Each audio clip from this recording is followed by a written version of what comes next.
Badan Meteorologi, Klimatologi, dan Geofisika mengeluarkan peringatan dini cuaca nasional yang berlaku selama 12 Januari hingga 14 Januari 2026. Sejumlah wilayah di Indonesia berpotensi mengalami hujan sedang hingga sangat lebat, disertai angin kencang yang dapat memicu bencana hidrometeorologi. Dalam infografik peringatan dini hujan pada tanggal 12 Januari hingga 14 Januari 2026, hujan sedang hingga lebat akan meliputi wilayah Aceh, Sumatera Utara, Jambi, Sumatera Selatan, Kepulauan Bangka Belitung, Bengkulu, Lampung, Banten, Jakarta, Yogyakarta, Bali, Kalimantan Tengah, Kalimantan Timur, Kalimantan Selatan, Sulawesi Utara, Sulawesi Selatan, Sulawesi Tenggara, Maluku Utara, Papua Barat, Papua, dan Papua Selatan. Sementara itu, status siaga hujan lebat hingga sangat lebat diprediksi terjadi di Jawa Barat, Jawa Tengah, Yogyakarta, Jawa Timur, Nusa Tenggara Barat, Nusa Tenggara Timur, serta Papua Pegunungan. Selain hujan lebat, peringatan dini angin kencang juga dikeluarkan untuk wilayah Jawa Barat, Jawa Tengah, Jawa Timur, Maluku, Nusa Tenggara Barat, Nusa Tenggara Timur, dan Sulawesi Selatan. BMKG mengingatkan bahwa wilayah-wilayah tersebut berpotensi terdampak bencana hidrometeorologi seperti banjir, banjir bandang, tanah longsor, hingga pohon tumbang akibat cuaca ekstrim. Dan untuk mengetahui seperti apa potensi cuaca ekstrim di berbagai wilayah Indonesia, kita langsung saja membahasnya bersama dengan Dina Ike Ayu Mardi Ningtyas selaku Senior Forecaster BMKG. Kita langsung sapa. Selamat siang Mbak Dina. Assalamualaikum, apa kabar Mbak Dina di sana? Waalaikumsalam Mas Andrew, Alhamdulillah sehat Mas. Alhamdulillah, kita langsung saja membahas tentang potensi cuaca ekstrim yang kira-kira masih akan berkelanjutan hingga beberapa hari ke depan. Mbak Dina, kami ingin mengonfirmasi apakah betul selama seminggu ke depan cuaca di wilayah Indonesia masih akan terus diguyur hujan dengan intensitas sedang hingga tinggi?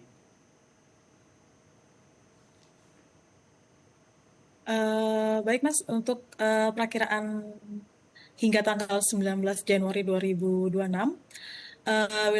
beberapa wilayah di Indonesia masih berpotensi terjadi hujan dengan intensitas sedang hingga lebat yang dapat disertai kilat atau petir dan angin kencang, antara lain di wilayah Sumatera Barat, kemudian Lampung, Banten, DKI Jakarta, Jawa Barat, Jawa Timur, Jawa Tengah, daerah istimewa Yogyakarta, Bali, NTT, NTB, Kalimantan Timur, Sulawesi Utara, Maluku Utara, dan Papua Pegunungan.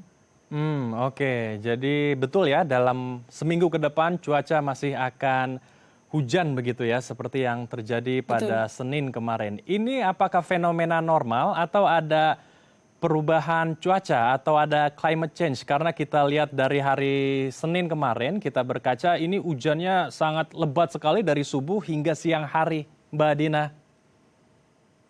Baik Mas, untuk kondisi cuaca dalam beberapa hari ini memang dipicu oleh adanya kombinasi dinamika atmosfer skala regional yang saling memperkuat. Untuk pertama itu terdapat penguatan monsun Asia yang disertai dengan peningkatan kecepatan angin di wilayah Laut Cina Selatan yang bergerak ke arah selatan memasuki wilayah Jawa.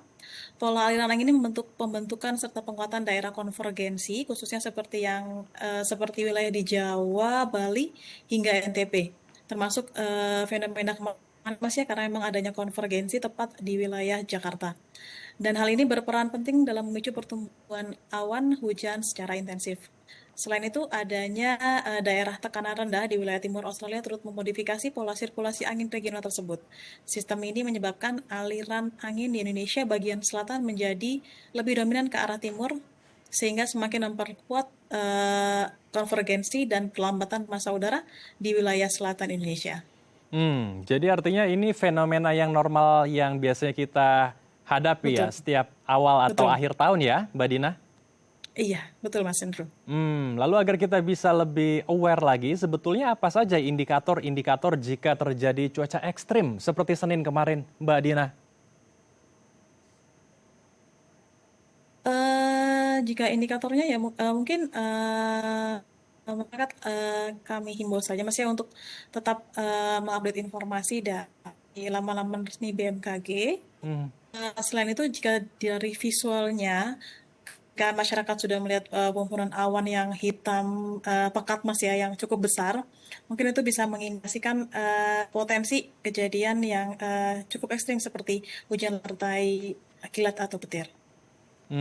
Oke. Kalau di daerah Jabodetabek sendiri, ini titik-titiknya yang perlu kita waspadai atau rawan terendam banjir ini kira-kira di mana saja, Mbak Dina? Baik Mas, untuk perakiraan prediksi hari ini tanggal 13 Januari hingga 14 Januari, mungkin untuk sore hingga malam hari ini potensi hujan dengan intensitas ringan hingga sedang masih berpeluang di wilayah Jakarta Barat, Jakarta Selatan, Kabupaten dan Kota Bogor, serta Kabupaten Tangerang, dan terakhir untuk Kepulauan Seribu. Sehingga kami himbau untuk masyarakat yang bertempat tinggal di wilayah tersebut agar tetap waspada. Oke. Selain indikator adanya awan-awan pekat ya yang berwarna hitam biasanya, indikator apa saja yang biasanya juga harus lebih diperhatikan lagi oleh warga ketika ingin beraktivitas atau bekerja agar tidak terganggu oleh cuaca ekstrim ini, Mbak Dina? Saya rasa mungkin dari perubahan suhu udara yang kita rasakan ya Mas ya. Tapi Hmm, mungkin kalau misalkan agak mendung-mendung begini memang perubahan signifikannya tidak terlalu dirasakan. mm-mm. Hanya saja ketika nanti suatu hari masyarakat menemui kondisi cuaca yang cukup cerah dari jam 7 hingga jam 10 itu mungkin perlu diwaspadai itu Mas, potensi pertumbuhan awan-awan penghujan yang cukup signifikan. Hmm, oke. Ini kira-kira apakah hanya sampai sepekan ke depan atau apakah akan ada puncak tertinggi nanti musim hujan kita di 2026 awal ini, Mbak Dina? Untuk potensi puncak tertinggi dari prediksi kami masih akan ada lagi Mas ya, Hmm, sepanjang mungkin kita memperkirakan masih hingga sampai Februari, sehingga potensi hujannya lebih tinggi dari hari kemarin itu masih berpeluang terjadi. oke, jadi akan ada cuaca ekstrim lagi ke depan dan ini pun yang kita kemarin sudah hadapi ini belum dalam puncak musim hujan ya, Mbak Dina? Belum Mas, jadi Oke, masih perlu diwaspadai. oke, Mungkin bukan jadi untuk Jabodetabek saja Mas ya, mungkin untuk beberapa wilayah di Indonesia, mhm. khususnya selatan juga masih perlu diwaspadai.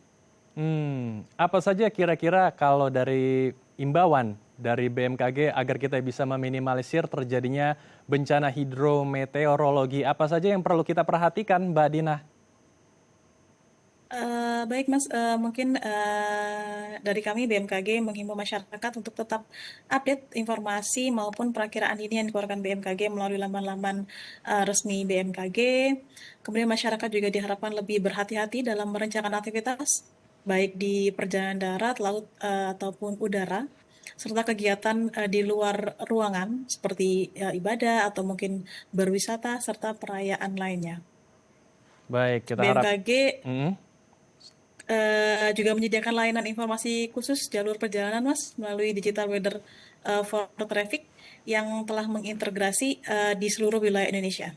Melalui layanan tersebut, masyarakat dapat memperoleh informasi sepanjang rute perjalanan yang mungkin akan dilalui oleh masyarakat. Baik, kita harapkan diskusi kita hari ini bisa menjadi insight penting untuk pemirsa di rumah ya. Terima kasih Mbak Dina telah bergabung bersama kami di Halo Indonesia. Salam sehat, Assalamualaikum Mbak Dina. Terima kasih Mas Hendro. Pemirsa, usai jeda kita akan membahas seperti apa dampak dari swasembada beras yang berhasil dicapai oleh pemerintahan Prabowo. Usai jeda, kita akan membahasnya tetap di Halo Indonesia.